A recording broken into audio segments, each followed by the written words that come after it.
Alors, salut les gars, j'espère que vous allez bien. Bienvenue dans cette nouvelle revue d'analyse technique hebdomadaire des pairs majeurs Forex et ses projections. Dans un premier temps, comme vous le savez très bien, on va faire un récapitulatif des projections qu'on a fait la semaine dernière. On était samedi le 24 septembre. Et dans un deuxième temps, on va analyser ensemble ce que le marché aurait fait durant la semaine en fonction de nos projections qu'on a fixées. Je vais vous montrer justement les setups qu'il y avait à prendre. Je vais vous montrer les pièges de banque qu'il fallait voir identifier et surtout prendre en compte en fonction d'un setup précis que vous auriez pris durant la semaine. Il y a un troisième temps, on va faire les projections de la semaine prochaine. Donc, sans tarder, on commence. Alors, d'un premier temps, quand tu bascules sur ma page Facebook, tu sais comment ça se passe. Les projections étaient disponibles sur ma page Facebook. Si tu es dans le groupe WhatsApp, tu sais très bien comment ça se passe, dans le groupe privé également. C'est un truc que je partage depuis samedi. Donc, quand tu es sur ma page Facebook, tu vas retrouver lundi. Je partage tout ça là lundi. Donc, lundi, je fais... bon, je veux pas trop prendre le temps pour aller vérifier ça. Mais si tu suis les revues constamment, tu sais très bien que les liens de chaque revue que je fais, je partage cela sur Facebook et justement dans le groupe WhatsApp, le groupe privé les week-ends. Donc, je t'invite également à rejoindre le groupe privé. Si tu ne fais pas encore partie du groupe privé, tu vas beaucoup bénéficier. Donc, tu vois ici, il y a 5 jours, donc on était lundi, bien évidemment. Lundi que je vais partager ça, je fais d'habitude d'abord le bilan de la semaine dernière et par la suite, je fais donc les projections. Tu vois, tout ça, ce sont des projections qui sont déjà là. Par exemple, je clique sur euro-dollar. Tu vas voir que les projections sur l'euro-dollar ou bien le plan qu'il fallait respecter durant la semaine, on n'anticipe rien. C'était déjà là, tu vois. Donc, je vais te montrer comment est-ce que durant la semaine, tu peux suivre seulement les scénarios-ci et bénéficier justement des opportunités que offre le marché. Donc, on va commencer sans plus tarder. Là, je suis sur le DXY.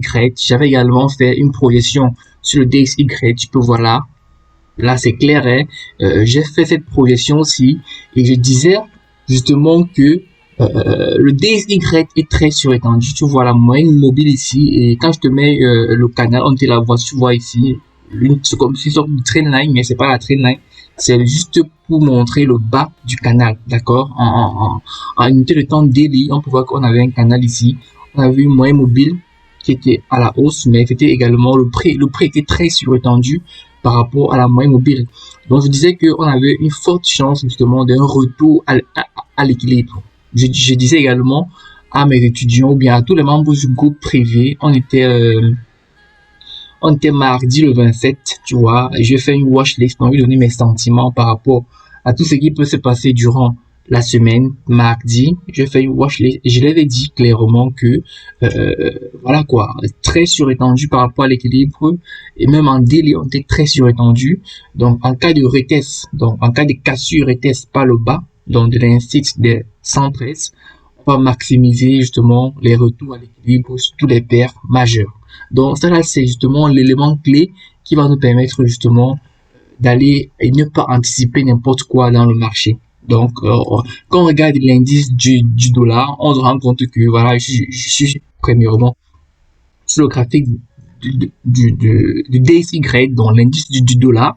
Je te montrer que la semaine dernière, voici ce que on avait prévu et en fonction de ce qui s'est passé directement la semaine, mardi, j'ai donné mon sentiment et j'ai dit que, en fait, nous sommes très surétendus par rapport à l'équilibre. Si on a effectivement une cassure des 113, voici les 113 ici, une cassure retest par le bas des 113, on va maximiser justement sur le retour à l'équilibre de tous les paires majeures, d'accord?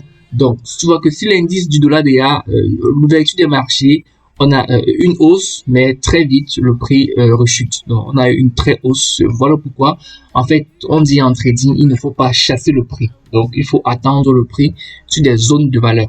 Donc, on est sur une zone de valeur avant qu'on cherche des opportunités. Quand le prix a déjà décollé comme ça, on se met pas à chasser le prix. Tu vois, quand tu te mets à chasser le prix, derrière, regarde ce que le prix corrige. Donc, il y a un retracement avant une légère hausse. Mais vu que moi, j'ai vu que le prix était surétendu, voilà quoi, je me suis pas focalisé à acheter. Je me suis mis en tête que, bon, à un moment donné, le prix peut rentrer, peut justement retracer. Et on peut voir là que là, le retracement aussi, donc tu vois, ça clairement, c'est pas une impulsion, c'est un retracement, un renversement de tendance. Donc, je vais dire, les banques ou bien les gros poissons avaient pour but justement de chuter, de faire chuter le prix.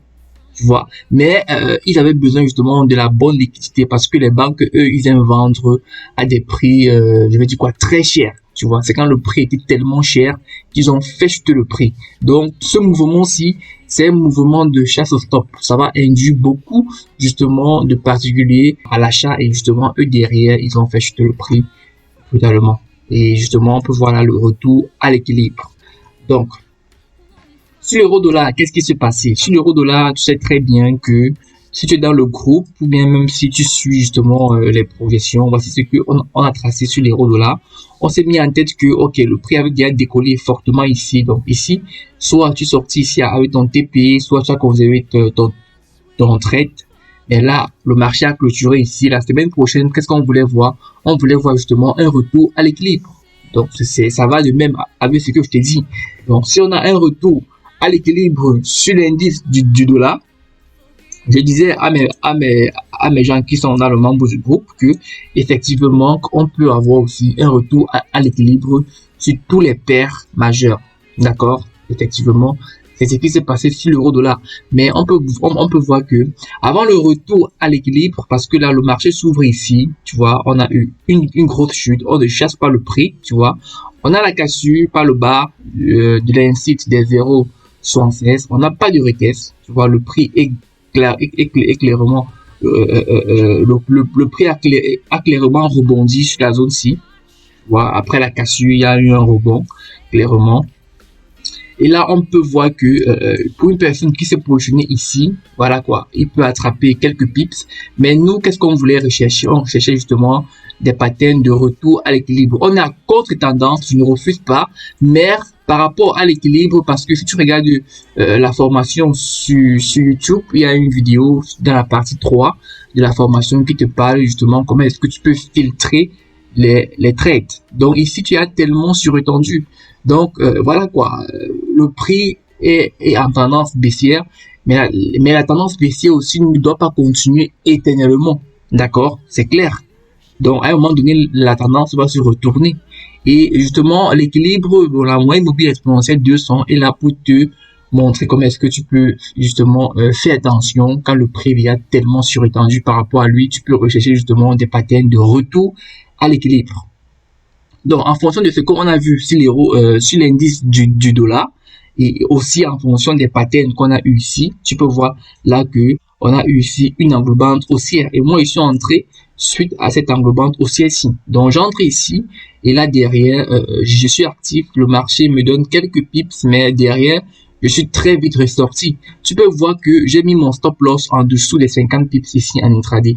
D'accord? On a ici les 50 pips en intraday et j'ai mis mon stop loss en dessous des 50 pips en intraday, donc j'ai considéré effectivement une marge de chasse au stop qui pouvait se passer. Et effectivement, tu peux voir que la chasse au stop s'est bien passée et ça m'a touché au fait, ça m'a sorti du trade.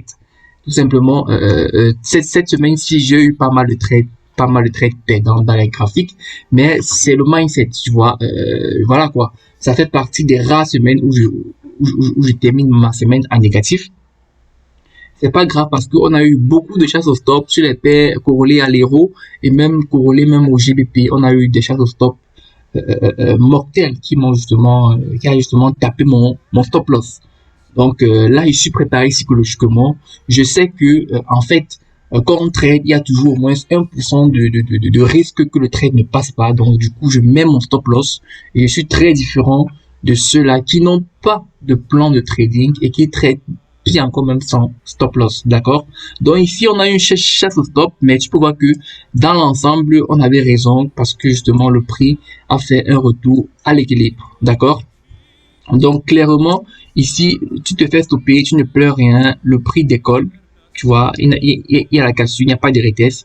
Ici aussi, il y a une cassure, mais le retest n'est pas tellement clair. Voilà quoi. À part si tu n'es pas encore impliqué ici. Et voilà quoi. Ici maintenant, scénario vert, cassure. Et là, tu as le retest. Dans la semaine prochaine, on va voir ce qui va se passer sur l'euro-dollar. Mais on peut voir clairement qu'il y a eu un retour à l'équilibre. Mais on restait clairement en tendance baissière. Tu vois, le flot du marché, lui, il est baissier. D'accord? Mais on avait déjà premièrement un retour à l'équilibre, je veux dire quoi, un retracement un peu plus profond. Tu vois, une correction un peu plus profonde qui peut te permettre de gagner dans les 250 pips. D'accord? Dans la semaine prochaine, on va voir ce qui va se passer. Alors, sur GBP/USD, comme je te disais, on a eu des retracements, je vais dire quoi, des chasses au stop un peu plus conséquents, d'accord? Donc, le marché s'ouvre avec ce gap et voilà quoi. Cette grosse pattern baissière et c'est énorme. Voilà quoi. Lundi à 23h dès la session de Tokyo, tu vois, tu as une grosse pattern comme ça et là derrière tu peux pas attraper le trade. On peut pas chasser le prix, d'accord? Quand tu vois ça, tu peux pas attendre que dès que le prix clôture ici et tu te mets à vendre.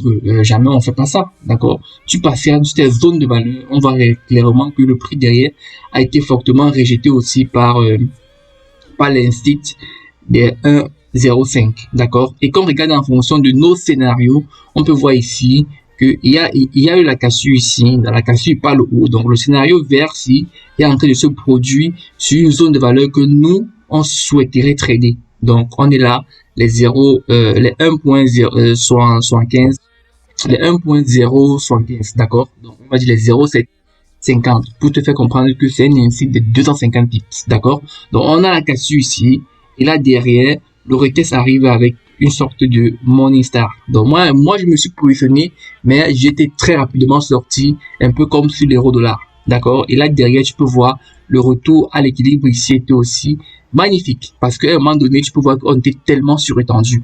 Donc ça va de même avec ce que je disais ici mardi, parce que mardi, je disais que si effectivement on a un retour à l'équilibre sur l'indice du dollar, on peut aussi avoir un retour à l'équilibre sur tous les paires majeures.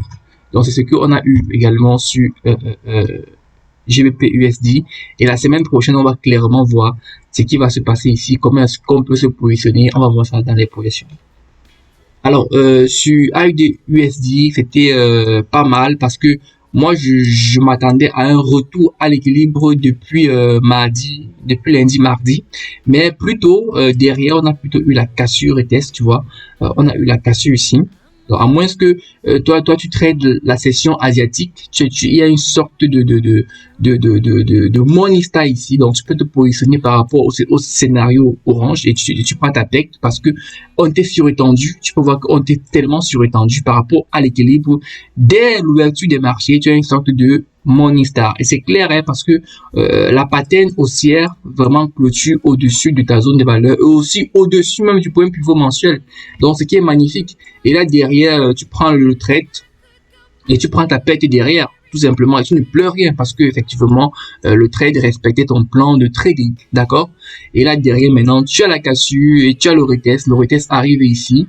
Donc moi je disais à mes gars du groupe privé, effectivement sur Euro USD on a un Morningstar, comme je te disais. Maintenant actuellement on a la cassure du scénario rouge en cours en attente de retest. Donc attends bien de voir une pattern de rejet baissière pour entrer et en minimisant justement les risques parce que le prix est surétendu. Moi personnellement, comme j'ai dit, j'attendais justement un retour à l'équilibre. Mais on peut voir que le scénario rouge a payé 100 pips, d'accord? Donc tu as la cassure du scénario rouge et tu as le retest, tu vois, un retest, justement, tu ne dois pas te positionner sur le pin bar ici. Bon, le pin bar vient justement retester, mais comme tu dis toujours, si tu as l'habitude de suivre mes revues, tu vas te rendre compte que on a un pin bar, mais la clôture du pin bar n'est pas favorable par rapport au trade que tu veux prendre. Tu veux prendre un trade de vente, mais là tu as plutôt un pin bar haussier.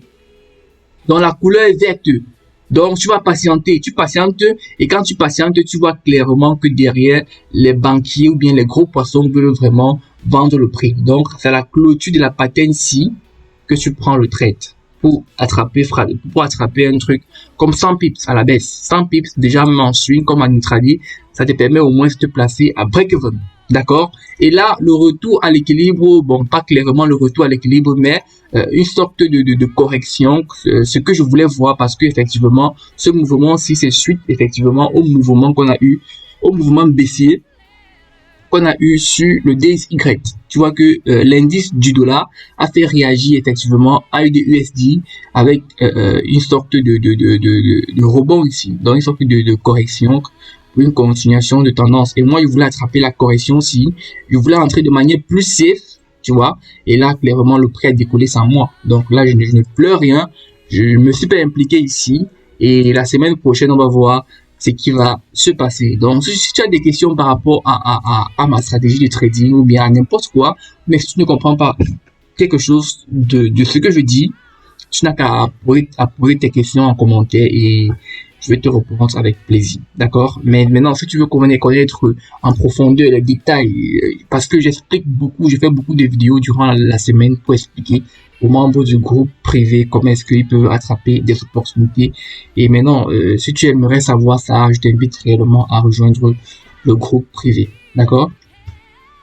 Maintenant, sur NZD-USD, c'était également pareil. Donc, moi, comme je vous l'ai dit, j'attendais le retour à l'équilibre parce que en fonction de la surextension du prix par rapport à la moyenne mobile 200, voilà quoi, on avait déjà dépassé la moyenne de surextension, tu vois. Donc, moi, les paires de devises majeures sont des paires que j'ai backtestées pendant des années. Donc, je sais comment ça réagit. Donc, ici, moi, je ne voulais pas justement m'impliquer bêtement sur un trait de continuation de tendance. Donc, je savais parce que effectivement, il y a aussi un sentiment de marché qu'il faut regarder.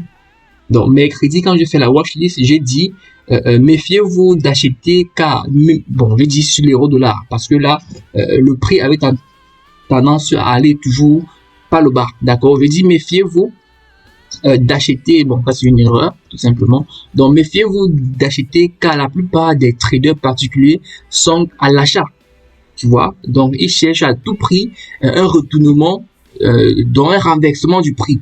Et effectivement, quand tu regardes le price action sur tes graphiques, tu vas te rendre compte que absolument, absolument, tu as des gens qui essayent, tu as des traders particuliers qui sont en train d'essayer un retournement de marché. D'accord? Et quand ils cherchent des retournements de marché, je vais te montrer sur l'euro-dollar pour que ça soit un peu plus clair de ce que je raconte. Mercredi, quand je faisais là, on était mercredi, tu vois, le prix ne veut pas directement décoller. Parce que les particuliers sont à l'achat. Plusieurs particuliers sont à l'achat parce que eux ils estiment que ok, le prix a tellement chuté, tu vois, et eux ce qu'ils veulent c'est un retournement de tendance.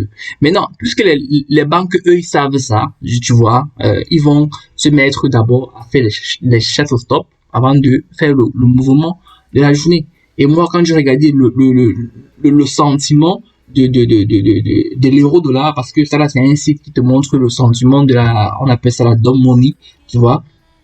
Donc, de la plupart des gens qui essayent, dont le sentiment des particuliers dans le marché, tu vois, toi, tu sais que la plupart des particuliers, eux, ils perdent. Donc, quand tu connais le sentiment du flow de la masse dans le marché, toi, ce que tu vas faire le contraire.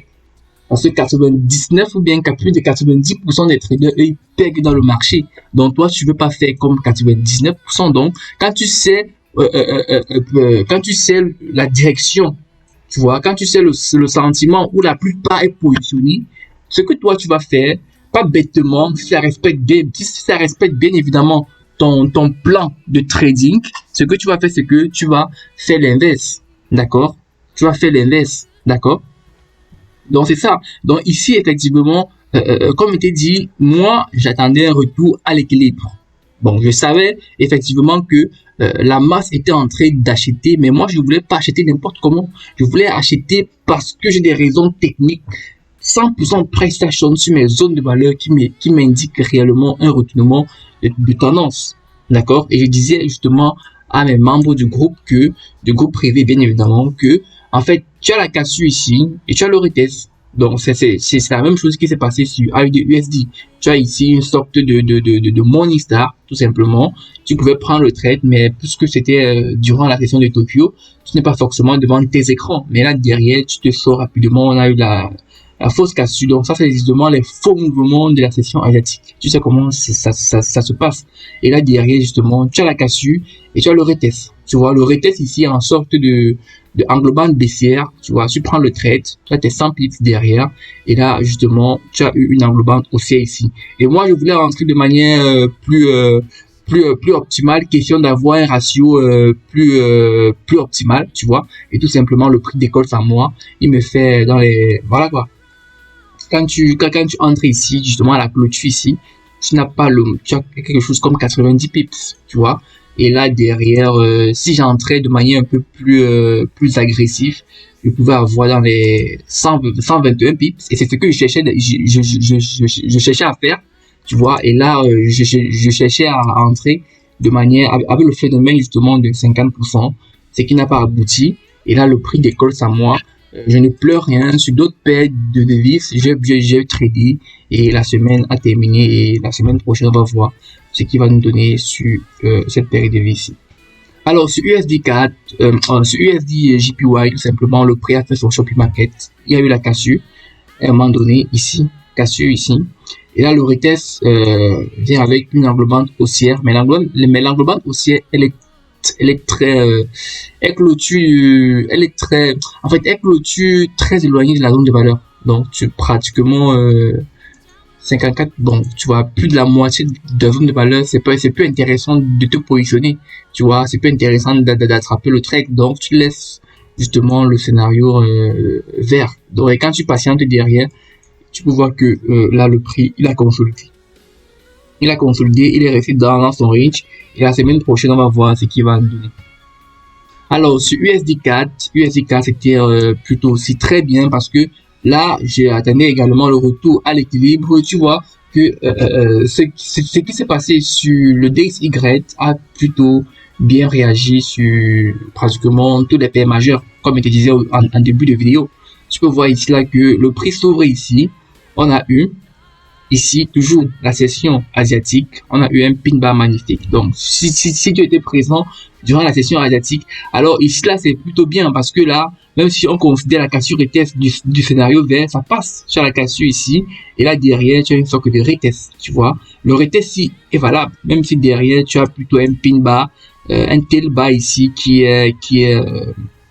voilà quoi, qui rejette le prix ici, mais on peut voir que en fonction de la clôture de la paterne, tu vois, en fonction de la clôture de la paterne, la paterne, lui, il clôture de manière haussière, tu vois, c'est une paterne verte et ça clôture au-dessus de ta zone de valeur, tout près même de ta zone de valeur et en plus même au-dessus du point pivot.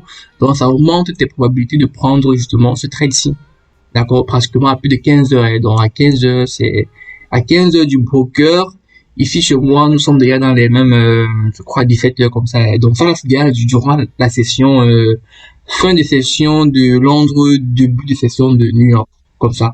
Donc, déjà ici, même si tu travailles en intraday, quand tu as un truc comme ça, en H4 sur ton graphique, en intraday, tu vas au moins bénéficier de quelques pips sur la bougie H4 là qu'on a eu. Donc, c'est magnifique. Donc, lundi, déjà, tu pouvais prendre quelques pips ici. Par rapport au scénario vert. Ok, donc moi comme je te disais, j'attendais uniquement justement des retours à l'équilibre parce que regarde, quand on dézoome, voilà, je peux pas tout te montrer durant la revue, hein. Sinon la vidéo serait tellement longue. Il y a beaucoup d'éléments que je voilà quoi, que je dis pas ou bien qui va me prendre trop de temps d'expliquer. En gros, c'est pour ça que je t'invite réellement à rejoindre le groupe privé. Tu vois, tout simplement, à ce niveau-ci déjà, le prix était surétendu. Tu vois, quand on regarde la surextension par rapport au prix ici, C'était dangereux de prendre un signal d'achat ici. On est pratiquement à 400. Voilà. C'est énorme. 450 pips de surextension par rapport à la moyenne mobile exponentielle 200. Donc, prendre un signal d'achat ici, oui, je ne refuse pas. Ça peut passer, mais voilà quoi. En fonction de ton plan de trading, en fonction même de tes backtests que tu as pu faire, tu peux te dire que c'est un peu plus risqué. Donc, ce que tu peux faire, c'est de réduire ton exposition quand tu prends des signaux d'achat ici et justement maximiser avec justement des retours à l'équilibre, surtout quand tu as une pattern de rejet comme ça. Tu vois, moi, effectivement, j'ai pris un trade ici, ça n'a pas marché. J'ai pris à la clôture ici, je me suis placé. Tu vois, je me suis placé ici et j'ai pris le trade, j'ai été stoppé. Et c'est quand j'ai regardé justement le sentiment, j'ai regardé le sentiment de cette paire de 10, le sentiment justement des traders particuliers. Tu vois, la plupart des traders particuliers ici étaient à la vente. Tu vois, ils étaient à la vente. Et plus que, voilà quoi, la plupart des traders particuliers, ils perdent, les banques vont faire le contraire. Donc, plus que les particuliers vont se placer, ils vont se mettre à vendre, tu vois, les gros poissons, ce qu'eux, ils vont faire, ils vont nous induire en erreur. Tu vois, ils vont nous induire en erreur. Et justement, voilà quoi. Là maintenant, le prix, il est monté à la hausse. Et maintenant, sur mon broker, j'ai pris un trade. J'ai pris un trade qui m'a également mené à une peg parce que j'ai pris un trade avec le lot micro de 1. Tu vois, et là, le prix m'a stoppé. Je voulais voir si le prix pouvait arriver ici. Parce que quand j'ai regardé le sentiment, comme je t'ai dit, des traders particuliers, c'était baissier. Et quand je sais que le trade est baissier comme ça, tu vois, voilà quoi. Les banques, eux, ils vont acheter. Et moi, je voulais aller dans le sens des acheteurs. Mais ils savaient que le prix était tellement surétendu. Et à un moment donné, je me suis dit, ok, je prends quand même le trade à l'achat. Tu vois, et quand j'ai pris le trade, je suis rentré là. Et à un moment donné, j'ai eu 70 pips. Tu vois, je pouvais me mettre à break-even ou bien me clôturer. Parce que moi, je suis un trader swing, tu vois. Et là, j'ai laissé tourner et j'ai pris ma pecte et je ne pleure rien.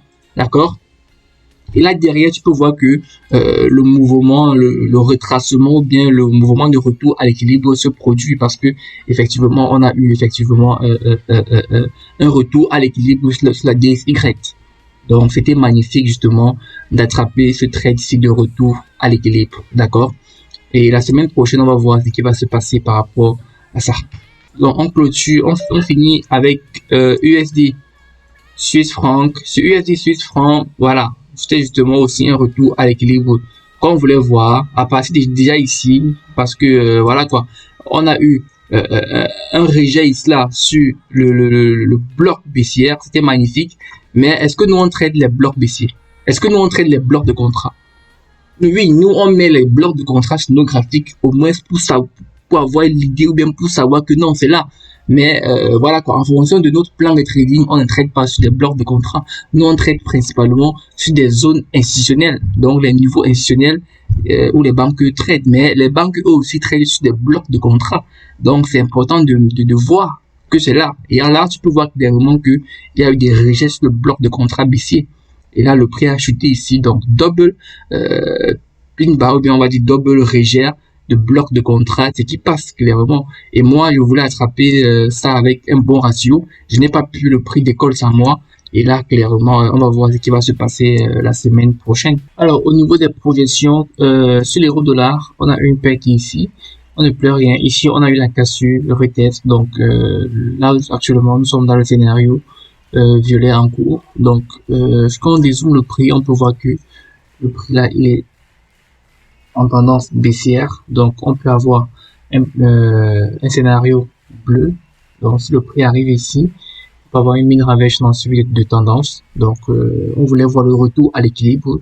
Ça se passait. Le prix peut toujours casser et retester ou bien renverser complètement de tendance baissière pour une tendance haussière. On va rester vigilant à ça. Donc, on va clairement regarder ce que le price action va faire cette semaine. Donc, on va privilégier justement des signaux dans le flow du marché. D'accord, qu'on regarde d'un point de vue le DXY, donc celui qui mène aussi la danse, parce que c'est important de regarder. La semaine dernière, on voulait voir le retour à l'équilibre. Le retour à l'équilibre, il a été fait. Donc voilà quoi. Mais on reste toujours dans un flot de marché haussière. D'accord. Il faut comprendre que nous sommes dans un flot de marché haussier dont le prix peut justement continuer sa tendance ou bien revenir justement toucher son équilibre qui est juste ici en bas. Donc on va observer par rapport à ça. On a déjà une cassure ici, nous sommes en phase de retest, donc un scénario violet qui est déjà en cours. Donc en fonction de comment est-ce que le price action va nous montrer ici, c'est comme ça qu'on va agir sur nos paires majeures, d'accord. Donc on va tenir en compte toutes ces informations là pour justement bien prendre des décisions ici, mais on va rester dans le cadre de notre plan de trading. On n'anticipe rien, nous ne sommes pas des parieurs dans le marché, nous sommes justement des traders. Donc la semaine prochaine, les points pivots vont se mettre à jour et on aura justement des zones clés. Donc ça c'est le week-end. Mes points pivots ne sont pas encore à jour, donc rassure-toi d'avoir la mise à jour des points pivots à jour. Donc sur GBP USD, c'est clair, on va observer les niveaux ci ou bien les niveaux ci. Soit on va attendre une cassure était scénario vert ou bien une cassure était scénario rouge, ou bien on va avoir un pullback ici. Donc en fait, regarde nos zones de valeur et justement, si tu veux comprendre, même si tu veux connaître tout ce que je partage avec les membres du groupe privé durant la semaine, tu n'as que à nous rejoindre. Donc sinon, observe ces zones de valeur pour prendre position. Ça va beaucoup t'aider. Alors, sur AUD USD, nous sommes dans un flot de marché baissier, mais le prix est toujours surétendu. Donc, on va essayer de jouer les retours à l'équilibre. Mais si jamais on a justement des cassures ETF, on a des bons indices qui nous montrent, par exemple, comme ici, l'englobant baissier ici nous permettait justement de prendre position d'achat. Donc, si tu as pris le trait du scénario rouge ici, ou bien ici, ou bien encore ici, alors c'est magnifique. La semaine prochaine, on va voir ce qui va se passer. Donc, la cassure était du scénario violet. Si ça se présente durant la semaine-ci, alors il faut prendre le trade, mais il faut pas être trop gourmand. Il faut aussi rapidement fermer sa position parce que tu es surétendu et il faut également réduire ton exposition. Donc, si on a des patterns comme, si on a des scénarios comme le scénario orange qui se présente, par exemple une englobante haussière ici, ça serait pourtant magnifique d'attraper un retour à l'équilibre. Alors, sur NZD-USD, c'est pareil avec AUD-USD. On regarde en fonction de notre price action, nos zones de valeur, et on va voir ce qui va se passer. Bon, sur le gold, je ne travaille pas très souvent durant les revues, mais tu peux voir que le scénario orange s'est présenté. On a eu une belle englobante haussière ici. Mais avant ça, par rapport à ce que je disais à mes étudiants mardi sur le gold, je disais rejet marabout haussière qui valide le scénario orange en cours. Donc retour à l'équilibre, mais après que vous verrouille très rapidement parce que le gold il a tendance à être tellement volatile. Et on peut voir que si tu as pris le marabout haussier ici, tu pouvais attraper quelques pips. Donc c'est pas banal. Les pips là ne sont pas banals. Regarde, si tu prends le trade ici, à un moment donné, tu as 127 pips, d'accord? 127 pips, c'est énorme pour te mettre à break-even. Bon, si tu as fait du set and forget, certainement tu ne t'es pas fait sortir. Bon, à un moment donné, tu as quand même eu la chasse au stop avant le retour à l'équilibre. Donc, tu vois, ces mouvements là, c'est pas simple. Ce sont des mouvements que les banques le font en sachant qu'ils viennent réellement chasser les stops avant de faire le mouvement du prix. D'accord? Donc, j'ai demandé aux gens de mettre après que vous, ou bien de verrouiller. Moi, personnellement, j'ai pas pris le trade parce que je trade pas très souvent le gold. Mais sinon, si toi tu trades, alors c'était une opportunité au scénario orange. Alors, sur le USD JPY, alors on va attendre forcément le retour à l'équilibre. Mais comme je t'ai dit, lui se comporte, tu vois, à un moment donné, il va faire des gros mouvements, à un moment donné, il va faire des corrections. Donc, il est toujours dans sa correction. On ne sait pas ce qui va se passer, donc on reste attentif sur notre price action. On attend clairement les bonnes patterns sur des zones de valeur pour agir. Donc, si jamais le prix est isolé, comme la semaine-ci, on a eu la cassure du scénario vert. Le retest est venu, mais un peu trop tard, donc on ne se présente pas, on reste à l'écart. Si la semaine-ci, effectivement, on n'a pas de pattern clair, on ne fait rien, on patiente. Alors, sur AUD USD, bon, USD 4, autant pour moi, on a la cassure ici, retest, c'était magnifique. Je te montre comment est-ce que tu pouvais attraper cela. Ici, on a eu le retour à l'équilibre ou bien une correction un peu plus conséquente de pratiquement 200 pips, c'était pas mal. Donc si tu es entré ici de manière agressive ou bien même à la clôture de la patine baissière, tu pouvais attraper quelques pips ici. D'accord. Bon, cette semaine-ci, on a la cassure ici, retest magnifique ici. Donc la semaine prochaine, on va voir si le prix va continuer sa tendance haussière, mais sachant que nous sommes tellement surétendus, on va essayer justement d'attraper les patterns de retour à l'équilibre, donc le scénario rouge ou le scénario bleu. Alors, sur USD Swiss franc, on va patienter. Ici, on a eu un mean reversion en suivi de tendance. Donc, nous sommes à un niveau ici. Le prix n'est pas surétendu comme sur USD 4. Donc, on va voir ce que le price action va nous montrer ici. Sachant qu'on a plusieurs barrières techniques en chemin, on va tenir en compte tout ça. Si on prend le trade, soit la hausse, soit la bas.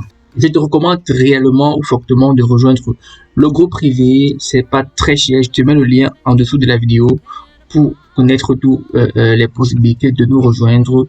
Et je te remercie justement d'avoir suivi cette vidéo. Mets-moi un pouce bleu ou bien pose tes questions en commentaire. Je vais les répondre avec plaisir. Et moi, je te dis à la semaine prochaine. Ciao.